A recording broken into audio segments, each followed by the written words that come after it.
Chapter 31. The Treasure Hunt, Flint's Pointer. "Jim," said Silver when we were alone, "if I saved your life, you saved mine, and I'll not forget it.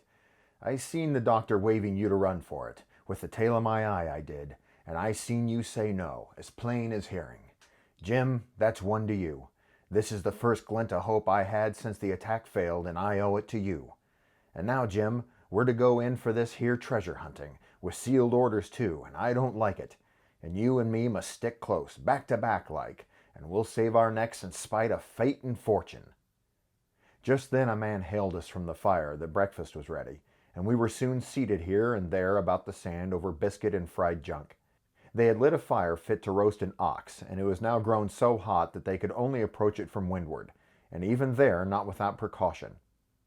In the same wasteful spirit, they had cooked, I suppose, 3 times more than we could eat, and one of them, with an empty laugh, threw what was left into the fire, which blazed and roared again over this unusual fuel. I never saw in my life men so careless of the morrow. Hand to mouth is the only word that can describe their way of doing, and what was with wasted food and sleeping sentries, though they were bold enough for a brush and be done with it, I could see their entire unfitness for anything like a prolonged campaign. Even Silver, eating away with Captain Flint upon his shoulder, had not a word of blame for their recklessness. And this the more surprised me, for I thought he had never shown himself so cunning as he did then. "Aye, mates," he said, "it's lucky you have barbecue to think for you with this here head. I got what I wanted, I did. Sure enough, they have the ship. Where they have it, I don't know yet, but once we hit the treasure, we'll have to jump about and find out. And then, mates, us that has the boats, I reckon, has the upper hand." Thus he kept running on, with his mouth full of the hot bacon. Thus he restored their hope and confidence, and I, more than suspect, repaired his own at the same time. "As for hostage," he continued, "that's his last talk, I guess, with them he loves so dear. I've got my piece of news, and thankee to him for that, but it's over and done. I'll take him in line when we go treasure hunting, for we'll keep him like so much gold, in case of accidents, you mark, and in the meantime, once we got the ship and treasure both off to sea like jolly companions, why then we'll talk Mr. Hawkins over, we will, and we'll give him his share, to be sure, for all his kindness." It was no wonder the men were in a good humor now. For my part, I was horribly cast down. Should the scheme he had now sketched prove feasible, Silver, already a double traitor, would not hesitate to adopt it. He had still a foot in either camp, and there was no doubt he would prefer wealth and freedom with the pirates to a bare escape from hanging, which was the best way he had to hope on our side. Nay, and even if things fell out so that he was forced to keep his faith with Dr. Livesey, even then what danger lay before us? What a moment that would be when the suspicion of his followers turned to certainty, and he and I should have to fight for dear life, he a cripple and I a boy, against 5 strong and active seamen. Add to this double apprehension the mystery that still hung of the behavior of my friends, their unexplained desertion of the stockade, their inexplicable cession of the chart, or, harder still to understand, the doctor's last warning to Silver, "Look out for squalls when you find it." And you will readily believe how little taste I found in my breakfast, and with how uneasy a heart I set forth behind my captors on the quest for treasure. We made a curious figure, had anyone been there to see us, all in soiled sailor clothes, and all but me armed to the teeth. Silver had 2 guns slung about him, one before and one behind, besides the great cutlass at his waist, and a pistol in each pocket of his square-tailed coat. To complete his strange appearance, Captain Flint sat perched upon his shoulder, and gabbling odds and ends of purposeless sea talk. I had a line about my waist, and followed obediently after the sea cook, who held the loose end of the rope, now in his free hand, now between his powerful teeth.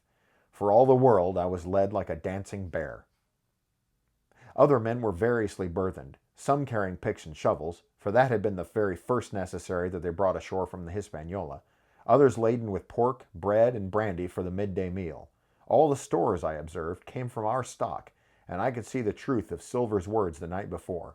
Had he not struck a bargain with the doctor, he and his mutineers, deserted by the ship, must have been driven to subsist on clear water and the proceeds of their hunting.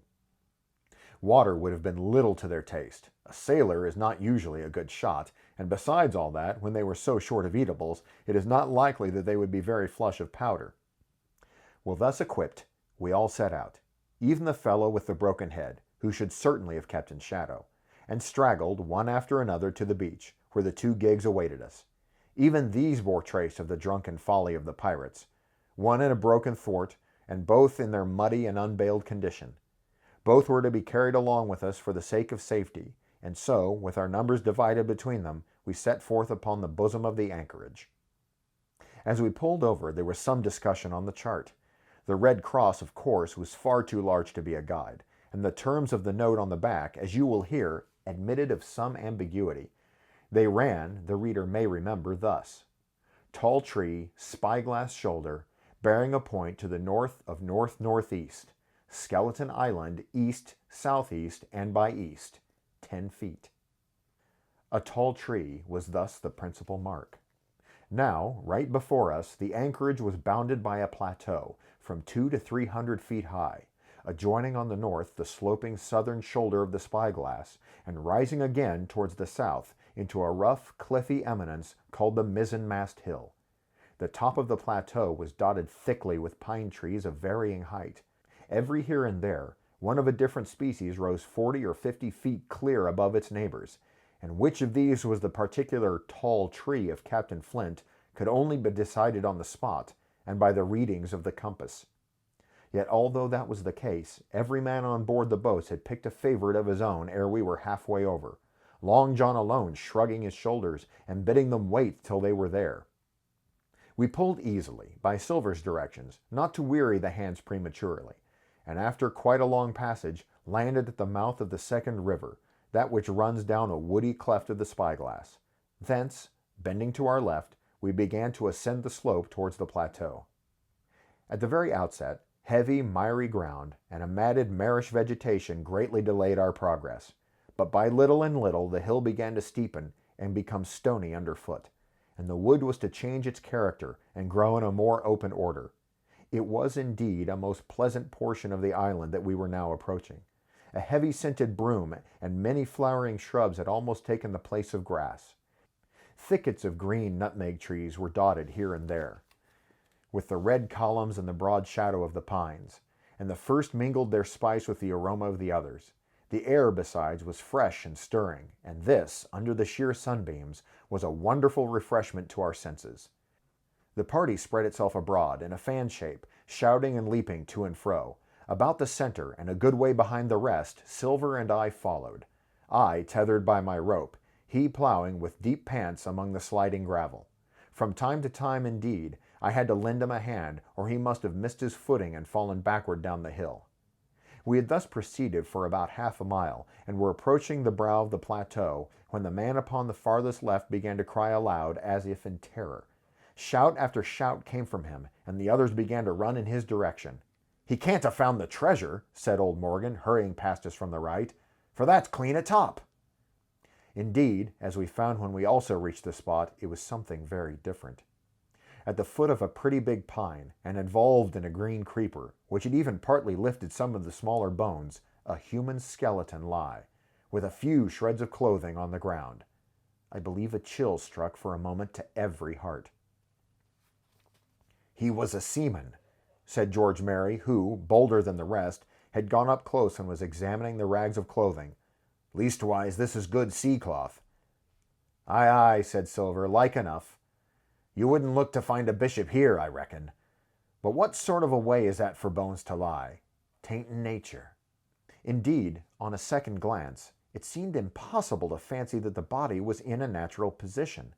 But for some disarray, the work perhaps of the birds that had fed upon him, or of the slow-growing creeper that had gradually enveloped his remains, the man lay perfectly straight, his feet pointing in one direction, his hands, raised above his head like a diver's, pointing directly in the opposite. "I've taken a notion into my old numbskull," observed Silver. "Here's the compass. Here's the tip-top point of Skeleton Island, sticking out like a tooth. Just take a bearing, will you, along the lines of them bones." It was done. The body pointed straight in the direction of the island, and the compass read duly east-southeast and by east. I thought so, cried the cook. And here's the pointer. Right up there is our line for the Pole Star and the Jolly Dollars. But by thunder if he don't make me cold inside to think of Flint. This is one of his jokes, and make no mistake. Him and these 6 was alone, and he killed 'em, every man. And this one he hauled here and laid down by compass, shiver my timbers. They're long bones, and the hair's been yellow. Aye, that would be Allardyce. Ye mind Allardyce, Tom Morgan? Aye, aye, returned Morgan. I mind him. He owed me money, he did, and took my knife ashore with him. Speaking of knives, said another, why don't we find his and line around? Flint weren't the man to pick a seaman's pocket, and the birds, I guess, would leave it be. By the powers, that's true, cried Silver. There ain't a thing left here, said Mary, still feeling around among the bones. Not a copper doit nor a baccy box. It don't look natural to me. No, by gum, it don't, agreed Silver. Not natural, nor not nice, says you. Great guns! Messmates, but if Flint was living, this would be a hot spot for you and me. 6 they were, and 6 are we, and bones is what they are now. I saw him dead with these here deadlights, said Morgan. Billy took me in. There he laid with penny pieces on his eyes. Dead, aye, sure enough he's dead and gone below, said the fellow with the bandage. But if ever spirit walked, it would be Flint's. Dear heart, but he died bad, did Flint. Aye, that he did, observed another. Now he raged, and now he hollered for rum, and now he sang 15 men were his only song, mates. And I tell you true, I never rightly liked to hear it since. It was main hot, and the windy was open, and I hear that old song coming out as clear, and the death howl on the man already. Come, come, said Silver. Stow this talk. He's dead and he don't walk, that I know. Leastways, he won't walk by day, and you may lay to that. Care killed a cat. Fetch ahead for the doubloons. We started, certainly, but in spite of the hot sun and the staring daylight, the pirates no longer ran separate and shouting through the wood, but kept side by side and spoke with bated breath. The terror of the dead buccaneer had fallen on their spirits.